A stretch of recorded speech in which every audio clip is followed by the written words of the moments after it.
16 milliards de terriens. Et c'est lui que j'ai choisi pour l'Hardiview ce soir. J'accueille François Langlais.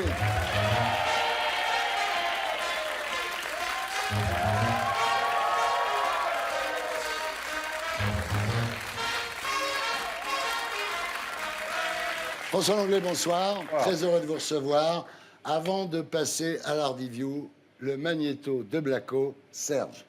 Si François Langlais n'était pas devenu l'économiste le plus célèbre de France, il aurait très bien pu devenir mage extra-lucide dans une fête foraine. Évidemment, dans ce genre de métier, le risque c'est de passer pour un charlatan. En fait, pour un économiste, il y a deux manières de se tromper. Soit par optimisme, soit par pessimisme. Prenons la crise de 2008. Qui l'a vu venir ? En tout cas, pas les agences de notation qui ont pêché par optimisme. En juillet 2008, David Fanger de l'agence Moody's affirmait carrément que les banques américaines ne font jamais faillite. 2 mois plus tard, Lehman Brothers déposait le bilan. Et pourtant, 2 jours avant la faillite, la banque était encore notée AAA par les experts. Du coup, on pourrait croire que les pessimistes sont plus clairvoyants. Par exemple, l'économiste Nouriel Roubini avait prédit dès 2006 la crise des subprimes. Roubini est tellement pessimiste qu'on le surnomme Docteur Catastrophe. N'empêche, lui aussi se trompe parfois, comme en 2012 lorsqu'il prévoyait que la Grèce devrait forcément quitter l'euro. En économie, les pessimistes se trompent autant que les optimistes. Mais leur avantage, c'est que plus leurs prédictions sont alarmistes, plus on en parle dans le journal. Pour la promo de son dernier bouquin, Georges Hugeux, l'ancien numéro 2 de Wall Street, annonce un tsunami financier en 2020. Voilà un titre accrocheur. De son côté, François Langlais prédit lui aussi que tout va basculer, mais il préfère s'en remettre à la numérologie. Pour lui, une année qui finit en 9, c'est jamais bon signe. C'est comme si finalement, à la fin d'une décennie, ces années cristallisaient toutes les évolutions qui avaient été enclenchées auparavant. Et comme si on se préparait pour l'année en zéro, qui elle-même, justement, ouvrait une nouvelle décennie, à la fois au plan idéologique, au plan de l'organisation de la société et de l'économie. Quant à savoir si la grande crise aura lieu en 2019, en 2029 ou en 2039, alors là, il reste beaucoup plus évasif. Et oui, il me semble tout à fait vraisemblable que nous soyons à la veille d'une vraie secousse financière. Il constate que le protectionnisme se développe, il note que la Chine et les USA se disputent le contrôle du monde, et il remarque que la dette ne cesse d'augmenter. Sa prophétie, c'est que dans les 10 années à venir, tout ça ne devrait pas s'arranger. Alors certes, rester flou, c'est encore la meilleure manière de ne pas se tromper, mais Langlais prendra-t-il ce soir le risque d'être plus précis dans ses prévisions ? En tout cas, c'est le moment ou jamais, puisqu'il est ce soir chez Ardisson. Merci. Un commentaire sur l'édito de Blacko ? Vous savez, j'avais un ancien maître qui disait « Une pendule arrêtée donne l'heure 2 fois par jour oui. ». C'est-à-dire que quand vous faites des prédictions, vous avez intérêt à dire toujours la même chose parce qu'un jour ou l'autre, ça finit par arriver. Ouais. Et tout de suite, on passe à la grande interview de la semaine, c'est l'Hardiview.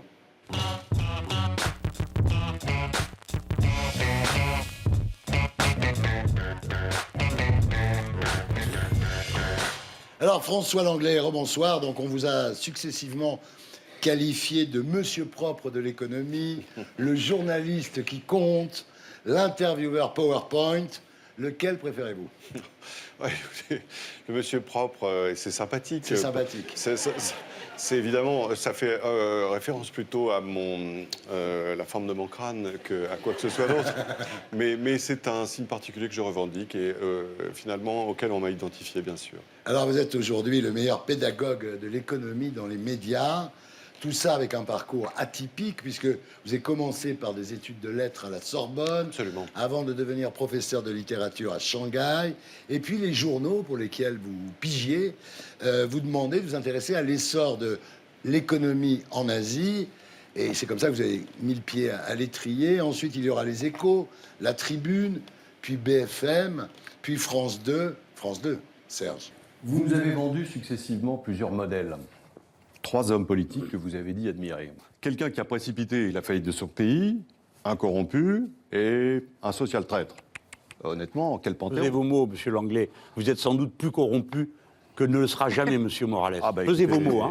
Je vous demande de retirer cela immédiatement. Et alors vous retirez ce que vous venez de dire sur... Je ne retire rien du tout. Vous avez une preuve ? Vous êtes capable de dire... Vous traitez monsieur Morales, président de la Bolivie, de corrompu ? Vous, monsieur Langlais ? La petite amie de monsieur Morales... Ouais.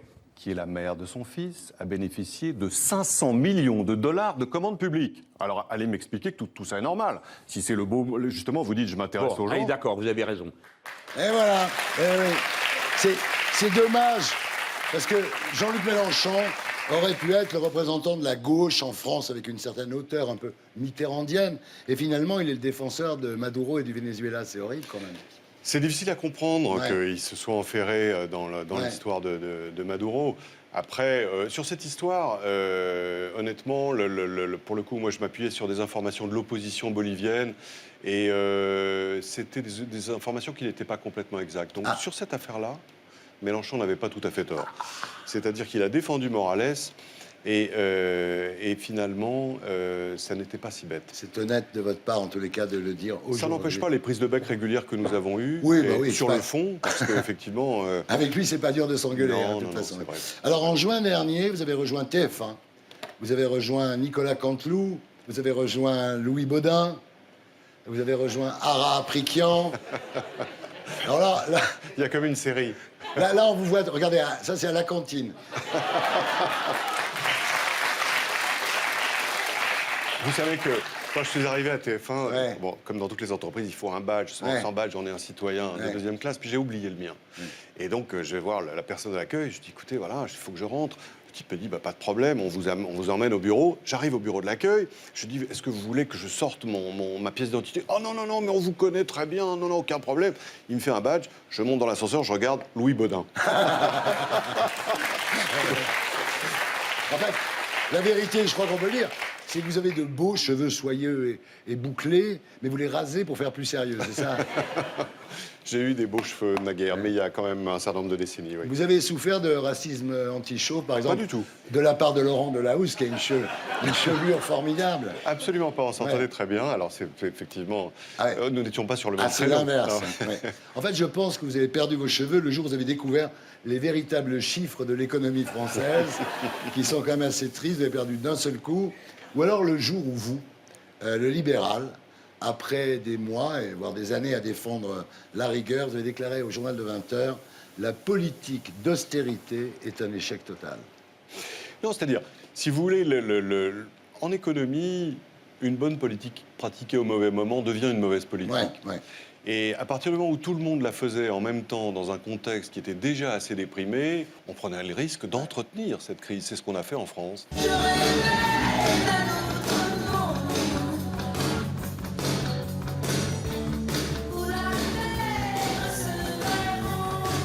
Alors, François Langlais, vous publiez chez Albin Michel un livre intitulé Tout va basculer. Vous dites, c'est le pitch du livre, c'est la fin du cycle libéral, le début d'un cycle autoritaire. Et c'est vrai, dans tous les pays, on voit bien, on passe à l'autoritarisme, au protectionnisme, et on sort du monde auquel on était habitué depuis des années.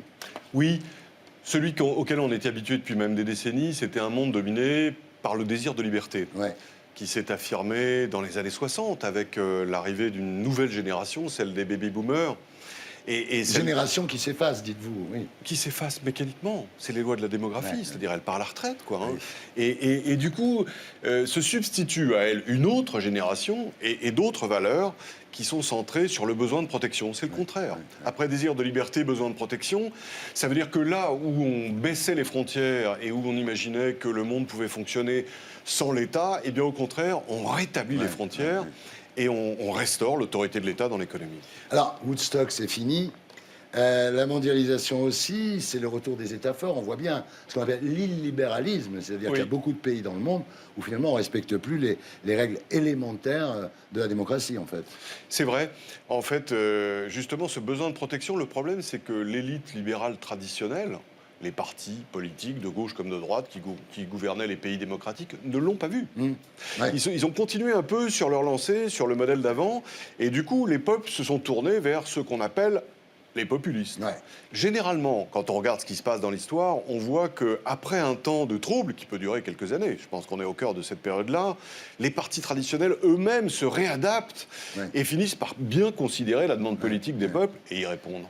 Alors, il y a un truc que j'ai adoré dans votre bouquin, parce que c'est vrai qu'en 81, quand Mitterrand a été élu, je me suis dit, c'est ridicule. À un moment où il y a Thatcher, où il y a Reagan, où le libéralisme est en plein essor, nous, ont choisi un gouvernement finalement socialo-communiste, puisqu'il faut le rappeler, il y avait quand même 4 ministres communistes Tout à fait. au gouvernement Mitterrand en 81, et ce n'est qu'en 84 qu'il y a eu le tournant où il a remplacé Monroy par Fabius. Donc effectivement, c'était un contresens de l'histoire absolument épouvantable. Et Mitterrand a essayé de rattraper le train, il l'a très bien fait, puisque après lui, il y a eu Jospin qui a tout privatisé. Donc je veux dire, on ne peut pas leur reprocher ça. Mais alors ce qui est extraordinaire, et vous le remarquez dans votre livre, effectivement, c'est qu'au moment où le monde devient protectionniste, nous, on élit un président qui est l'apôtre du libéralisme. Macron est un has-been, alors. Oui, en tout cas, il est arrivé sur une campagne avec des idées qui sont à contre-temps. Ouais. À contre-temps dans le monde, mais pas en France. La meilleure preuve, c'est qu'il a été élu quand même. Donc, de ce point de vue, son pari était bon. Mais comme vous l'avez dit pour Mitterrand, finalement, 2 ou 3 ans après son élection, finit par se soumettre à l'esprit des temps.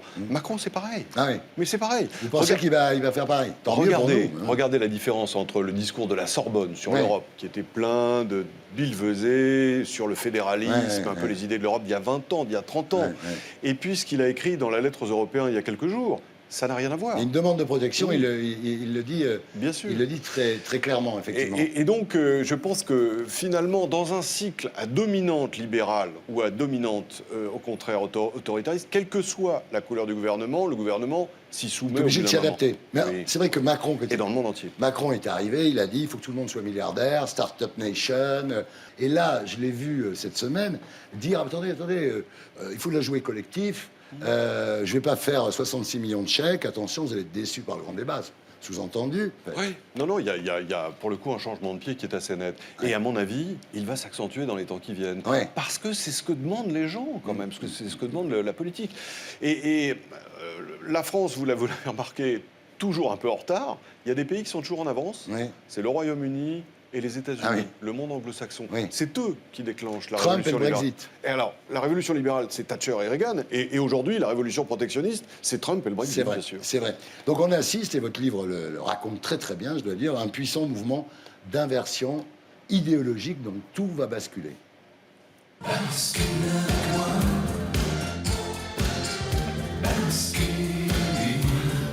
Alors vous sous-titrez votre livre 2019, l'année de tous les dangers, et vous alignez sur la couverture toutes les dates où il s'est passé des événements graves. Effectivement, c'est que des dates qui se terminent en 9. Vous êtes passé de l'économie à la numérologie. C'est ce qui vous reste de votre époque Shanghai chinoise?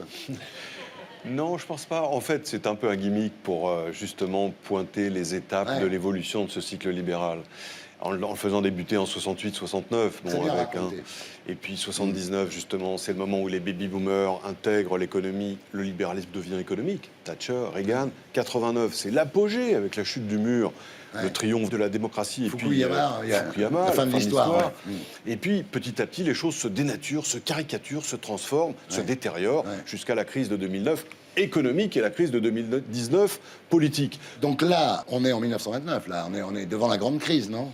Je pense qu'on est un peu plus tard quand même, si on avait à faire un parallèle. C'est-à-dire 29, on l'a eu un peu avec 2009, mais on est probablement devant une rechute de la crise financière, parce que cette crise financière de 2009, elle était causée par un excès d'endettement. Ça ne marche jamais, un excès d'endettement, parce qu'il y a bien un moment où vous devez rembourser et vous n'avez pas les capacités. Et on l'a traité avec un surcroît d'endettement. Donc, on n'avait aucune chance de la traiter durablement. Quand on dit les banques n'ont rien appris de la crise de 2008-2009, c'est vrai. Je ne suis pas sûr que ça soit les banques le danger aujourd'hui, parce que justement, elles ont été très réglementées. Et du coup, si vous voulez, vous mettez les protections là et les dangers se déplacent. Aujourd'hui, les vrais dangers, c'est ce qu'on appelle le shadow banking, c'est-à-dire la finance de l'ombre, qui n'est pas réglementée et par laquelle transitent des milliers de milliards de dollars, bien davantage que dans le système bancaire classique. À votre avis, est-ce que, oui ou non, la fin du monde est proche? Et si oui, est-ce que ça servira à quelque chose de fermer sa porte à clé? Il faut la fermer toutes les nuits. Ça,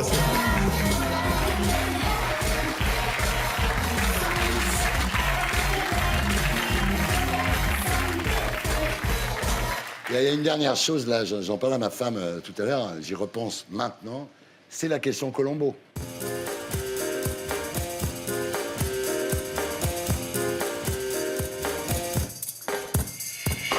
François, Est-ce que TF1 vous a demandé de faire Danse avec les stars? Non, mais j'avais ce rêve secret. Je suis content que vous l'évoquiez, comme ça, le message est passé.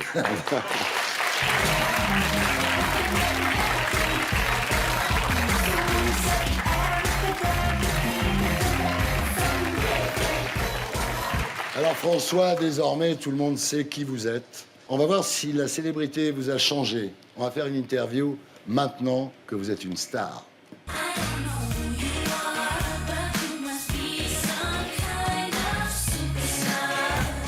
Alors maintenant que vous êtes une star, est-ce qu'on vous demande votre avis en haut lieu? Par exemple, est-ce que M. Pélisson ou M. Bouygues se disent, bah, finalement, on a un économiste formidable, on va lui demander des prévisions? Pas du tout. Pas du tout. Pas du tout. Ils vous utilisent pas? Non. Et heureusement, ce que j'ai à dire, je le dis à l'antenne. Ouais. Et Ils peuvent écouter, oui. Maintenant que vous êtes une star, est-ce que vous avez un peu le melon? Est-ce que je suis le meilleur placé pour répondre à cette question? J'espère que non. Non, apparemment non. Non, puis mes proches font beaucoup de choses pour prévenir cette maladie. Maintenant que vous êtes une star, est-ce que vous avez peur des audiences?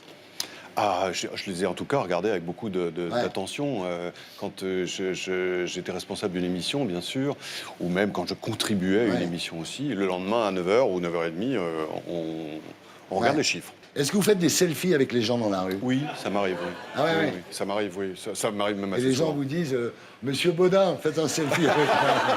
Vous savez qu'une fois, Ouais, j'ai vu. une fois, il y a eu un truc extraordinaire comme ça, une dame qui me dit « Mais j'adore ce que vous faites Ouais. ». Je dis « Ah bon, bah écoutez, vraiment, ouais, je suis content. Mais vraiment, c'est bien, c'est intelligent. Tous les matins, je vous écoute. » J'écoute, je suis à RTL. « Tous les matins, je vous écoute. Et puis en plus, c'est drôle. » Je dis « Oui, j'essaie de mettre un peu d'humour. » Et j'ai compris qu'en fait, elle parlait de Canteloup. Ah ouais. On y est. Et je n'ai jamais osé la détromper. Le nombre de fois où les gens me disent, Monsieur de Chavannes, pourquoi on ne ferait pas une photo ensemble? Est-ce que maintenant que vous êtes une star, vous allez faire des implants? Non plus. Ah ouais. Vous allez garder votre, Ah oui, votre oui. visage Bah, de monsieur propre. c'est devenu une façon d'être. Hein. Est-ce que vous droguez maintenant que vous êtes une Non star? plus. Enfin, disons, je bois du vin. Maintenant que vous êtes une star, est-ce que vous avez une assistante super sexy? Je n'ai pas d'assistante.